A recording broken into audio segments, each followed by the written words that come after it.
Hello and welcome back to the channel everyone. दोस्तों, हम सबको आज इतनी ओरिएंटेशन तो है कि सोशल मीडिया हमारे माइंड्स, हमारे बच्चे, हमारी सोसाइटी और हमारी पॉलिटी के लिए एक बहुत बड़ी चुनौती है। लेकिन क्या बस ये इतना ही है, यहाँ ख़त्म हो जाता है, या ये पार्ट ऑफ द स्टोरी है? फेसबुक, ट्विटर, यूट्यूब और सोशल नेटवर्क्स हमारी साइकोलॉजी को यूज़ करके हमारा ही शिकार कर रहे हैं। बात सिर्फ दोस्तों डोपामीन तक सीमित नहीं है। ये एल्गोरिथम्स हर दिन हमको और यूजर्स को उत्तेजित कर रहे हैं, ना सिर्फ एक्सट्रीम इमोशंस बल्कि एक्सट्रीम काम करवा रहे हैं। 2024 दुनिया में सबसे बड़ा इलेक्शन का साल होने वाला है। 83 इलेक्शंस वर्ल्ड वाइड। यूरोप की 27 मेंबर कंट्रीज जून में पार्लियामेंट्री इलेक्शंस करेंगी। इंडोनेशिया, मैक्सिको ये सब भी वोट करेंगे। नवंबर में यूएस प्रेसिडेंशियल इलेक्शन के वोट्स होंगे। रशिया और यूक्रेन में भी इस साल इलेक्शंस होंगे। साउथ अफ्रीका, जहां पे जीनोफोबिक डिसइंफॉर्मेशन कैंपेन्स आम बात है, इस साल वो भी वोट करेंगे। इंडिया में भी इलेक्शन का सीजन है और हम भी इस साल वोट करने वाले हैं। 2021 में फेसबुक इंडिया के 320 मिलियन यूजर्स थे। दुनिया की सबसे बड़ी ऑडियंस साइज। दोस्तों, यूएस की भी ऑडियंस साइज इसके पीछे है, 190 मिलियन। इलेक्शन के इस माहौल में जहां सोशल मीडिया कंपनीज को अपने रेगुलेशंस को स्ट्रिक्ट करना चाहिए और पॉलिटिकल मैनेजमेंट टीम्स को स्ट्रॉन्ग करना चाहिए, वहीं न्यूयॉर्क टाइम्स की एक रिपोर्ट हमसे कहती है कि मेटा यानी कि फेसबुक, इंस्टा, व्हाट्सएप, ट्विटर या कि एक्स और यूट्यूब ने इसका बिल्कुल उल्टा काम किया है और इन टीम्स को टेपर ऑफ कर दिया है। सोशल मीडिया के यही चेंजेस पॉलिटिकल माहौल को और कॉम्बैटिव और पोलराइज बना देंगे। सबसे एक्सट्रीम व्यूज रखने वाले सोशल मीडिया प्लेटफॉर्म्स पर छाए हुए हैं। फेक एआई जनरेटेड कंटेंट यहाँ पर परोसा जाएगा। दोस्तों, मेन स्ट्रीम सोशल मीडिया में तो फिर भी आप रेगुलेशंस को डिमांड कर सकते हैं, लेकिन टेलीग्राम, बिटट्रूथ, ट्रूथ सोशल जैसे अल्टरनेटिव सोशल मीडिया प्लेटफॉर्म्स इनका क्या करेंगे? आज के इस वीडियो में हम इसी पर बात करेंगे कि कैसे सोशल मीडिया पब्लिक सेफ्टी के लिए एक डेंजर बनता जा रहा है। Facebook in India has been selective in curbing hate speech, misinformation and inflammatory posts. The choices being made inside of Facebook are disastrous for our children, for our public safety, for our privacy and for our democracy.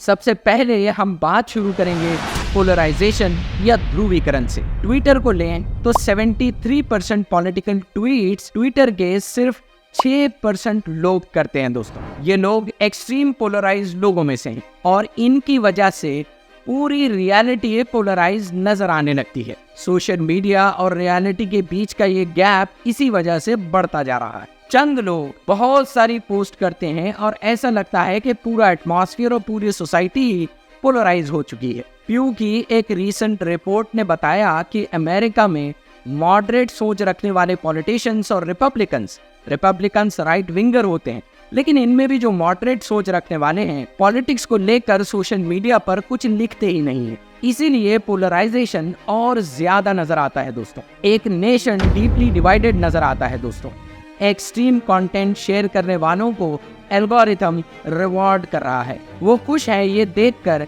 कि नए followers, like और उनका social media status बढ़ रहा है। India में भी ये फिनोमेना आम हो गया है। हेट स्पीच करो, पॉपुलर हो जाओ। जितनी तगड़ी नफरत उतनी तगड़ी लोकप्रियता और social media boost. Chris Bail ने अपनी किताब breaking the social media prism में इसी को डिटेल में डिस्कस किया है। कोई अगर इसको डिटेल में जानना चाहता है, इस किताब को जरूर पढ़े कि कैसे सोशल मीडिया एक प्रिज्म की तरह काम कर रहा है। स्टेटस सीकिंग एक्सट्रीम वॉइसेस को एम्पावर करता जा रहा है और मॉडरेट आवाज़ों को इनविजिबल बनाता जा रहा है। फेसबुक फाइल्स की बात करें दोस्तों, तो ये बहुत ही well documented Wall Street Journal की एक एक्सपोजे थी जो उन्होंने पब्लिश की। इस एक्सपोजे में फेसबुक के इंटरनल डॉक्यूमेंट्स जिन्होंने क्लियरली ये बात बताई कि कैसे बिजनेस के लिए सिस्टमैटिकली यूजर अटेंशन किसी भी कीमत पर हासिल किया जाता है, चाहे दंगे भड़के, वायलेंस हो या किसी की जान चली जाए। It is that Facebook can change, but is clearly not going to do so on its own. My fear is that without action, divisive and extremist behaviors we see today are only the beginning. What we saw in Myanmar and are now seeing in Ethiopia are only the opening chapters of a story so terrifying, no one wants to read the end of it. ये जानते बूझते plan किया जा रहा है। Facebook ने अपने algorithms change किए Poland, Hungary, Spain, Taiwan और इंडिया में, ताकि पॉलिटिक्स और नेगेटिव और ध्रुवीकरण का शिकार हो जाए।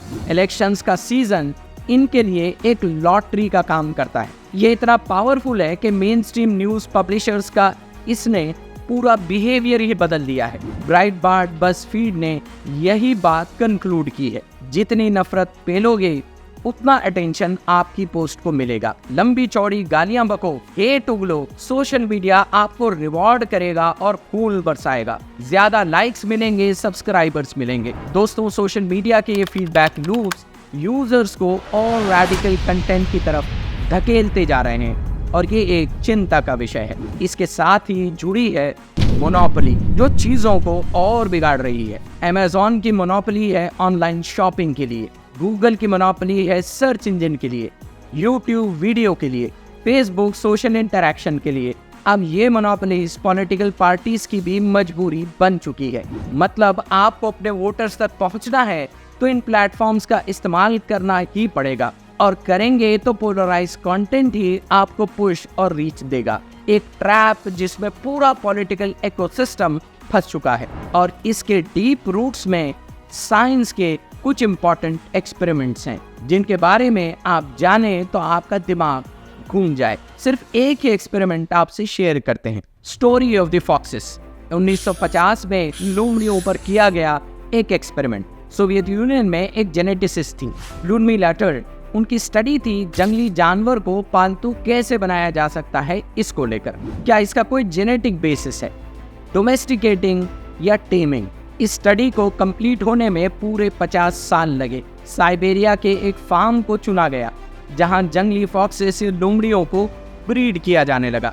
स्टडी ये थी कि जैसे जैसे ब्रीडिंग होती जाएगी वैसे वैसे हर जनरेशन में से 10% ऐसी लोमड़ियों को सेलेक्ट किया जाएगा जो दूसरों के कंपैरिजन में ज़्यादा फ्रेंडलियर थी।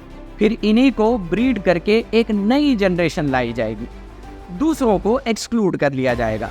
फिर इनकी नेक्स्ट जनरेशन से मोस्ट फ्रेंडली को फिर सेलेक्ट किया जाएगा और इसी तरह से ब्रीडिंग प्रोसेस चलता जाएगा। साइंटिस्ट का ये मानना था कि अगर हम ये जनरेशन आफ्टर जनरेशन जारी रखेंगे तो अल्टीमेटली हाईली डोमेस्टिकेटेड एनिमल हमको मिल जाएगा, और जब ये मिल जाएगा तो हमको ये मालूम करना आसान होगा कि कौन से केमिकल्स हैं या हार्मोन्स हैं और जेनेटिक्स हैं जो जानवर को डोमेस्टिकेट करते हैं। और 50 सालों की ब्रीडिंग के बाद हुआ वही जो एक्सपेक्टेड था। लोमड़ियाँ पूरी तरह से डोमेस्टिकेट हो गई, हर एंगल से पालतू, और इनके अंदर पाया गया एक सटीक बायोकेमिकल चेंज। फॉक्सेस अब फ्रेंडलियर थी, very cooperative, very social, less aggressive. इनमें कन्फर्मिटी भी पाई जाती थी और willingness to go along the group. ये सब डेवलप हो गया 50 सालों में, और इसके बेस में थे केमिकल्स। और न सिर्फ ये, बल्कि अपने ग्रुप के लिए किसी भी काम या वायलेंस को करने की इनकी आतुरता,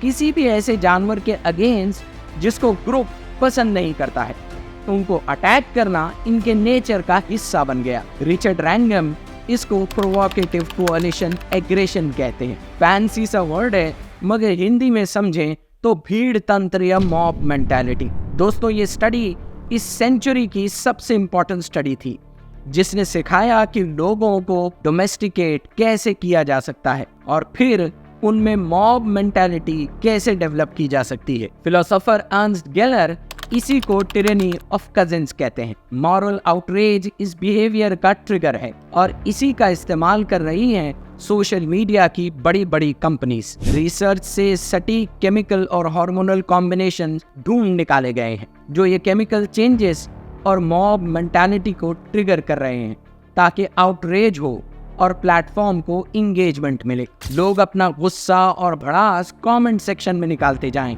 और प्लेटफॉर्म पर इंगेजमेंट बढ़ता जाए, और इसी से पैदा होता है पॉलिटिकल एक्सट्रीमिज्म। ये एल्गोरिथम्स एंगेजमेंट के चक्कर में सोसाइटी को फार राइट स्पेक्ट्रम की तरफ धकेल रहे हैं। यूजर एंगेजमेंट लोगों को रेडिकलाइज और एक्सट्रीम वॉइसेस को एम्पलीफाई कर रहा है। फार राइट और पॉलिटिकल मेन स्ट्रीम के बीच की बाउंड्रीज अब खत्म हो चुकी हैं, चाहे वो ग्लोबली हो या हमारे देश में। लास्ट में म्यांमार की एग्जाम्पल देख लेते हैं। कि कैसे सिर्फ ये बिहेवियरल चेंज नहीं बल्कि एक्शन भी लेकर आता है। यह है आशिन विराटू, अपने आप को बर्मीज बिन लादेन कहता है। रोहिंग्या मुस्लिम्स की जेनोसाइड का यही मेन सूत्रधार है।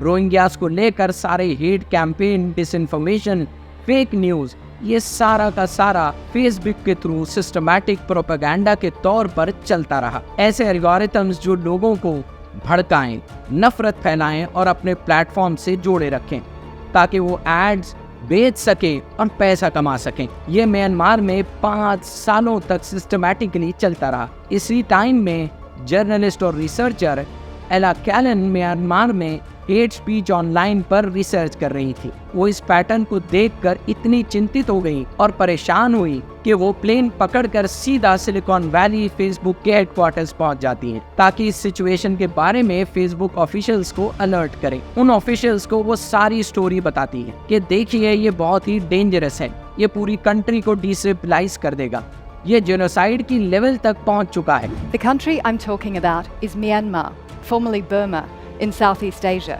And this is just one example of the kind of hate speech that goes unchecked every day on Facebook there. Facebook officials उसकी बात सुनते हैं और इजी लेते हैं। दोस्तों ये एक बार नहीं बल्कि बार बार जाती है। 4 सालों में यानी फेसबुक के म्यांमार में लॉन्च होने से लेकर जेनोसाइड शुरू होने तक कई बार ये गई, लेकिन फेसबुक ऑफिशियल्स ने इसकी कोई परवाह नहीं की। अब वो टाइम भी आ गया जब मिलिट्री भी म्यांमार में फेसबुक ज्वाइन कर लेती है और बहुत सारे फेक ब्यूटी और लाइफस्टाइल अकाउंट्स के जरिए हेटफुल मैसेज और वायलेंस को पोस्ट करती है।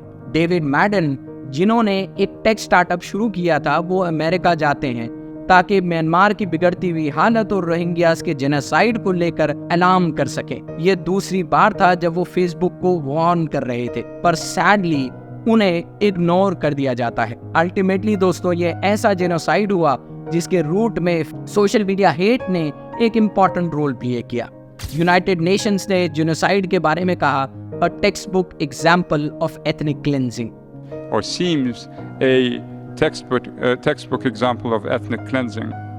यूनाइटेड नेशंस की जब इस पर इन्वेस्टिगेशन हुई तो उसने कहा कि Facebook has been a useful instrument for those seeking to spread hate. Facebook ने यूनाइटेड नेशंस को डाटा शेयर करने से भी इनकार कर दिया। ये social media companies deeply involved हैं as culprit in these crimes और यही हर जगह हो रहा है। अगस्त 2020 में वॉल स्ट्रीट जर्नल ने एक रिपोर्ट पब्लिश की कि कैसे फेसबुक इंडिया के सीनियर ऑफिशियल्स फेसबुक के एम्प्लॉइज से मिलने वाली वार्निंग्स अगेंस्ट हेट स्पीच और इस्लामोफोबिक कंटेंट को इग्नोर कर रहे हैं। फेसबुक गूगल इस वार्निंग के बाद थू से बचने के लिए अक्टूबर 2020 में अंकी दास को फेसबुक इंडिया के पब्लिक पॉलिसी डायरेक्टर से हटाकर नए को रीइंस्टेट करता है। फेसबुक की इंटेंशंस को इसी बात से समझिए दोस्तों कि उनकी जगह लेते हैं शिवनाथ ठुकरान, हिंदुत्व सपोर्टर और 2024 में मोदी जी के इलेक्शन कैंपेन की टीम के प्लेयर। दोस्तों मैसेज सिंपल है, इलेक्शन के सीजन में जागरूक रहिए और जागरूकता फैलाइए। इलेक्शन सीजन में फेक न्यूज़ और हेटफुल कंटेंट का शिकार मत बनिए, ये अच्छी भली सोसाइटी को बर्बाद कर सकता है। फ्री स्पीच और पब्लिक सेफ्टी के बीच बाउंड्री कैसे खींचें, ये आज का एक जटिल मुद्दा है। आगे इसका क्या होगा ये तो वक्त ही बताएगा। दोस्तों होप कि आपको हमारा कंटेंट पसंद आया हो, इन्फॉर्मेटिव लगा हो, एजुकेटिव लगा हो। If so, do share it with your family and friends, do subscribe to our channel and press the notification bell icon so that you are notified whenever we come up with a new video. Hope to see you soon in the next video. Till then, thank you very much.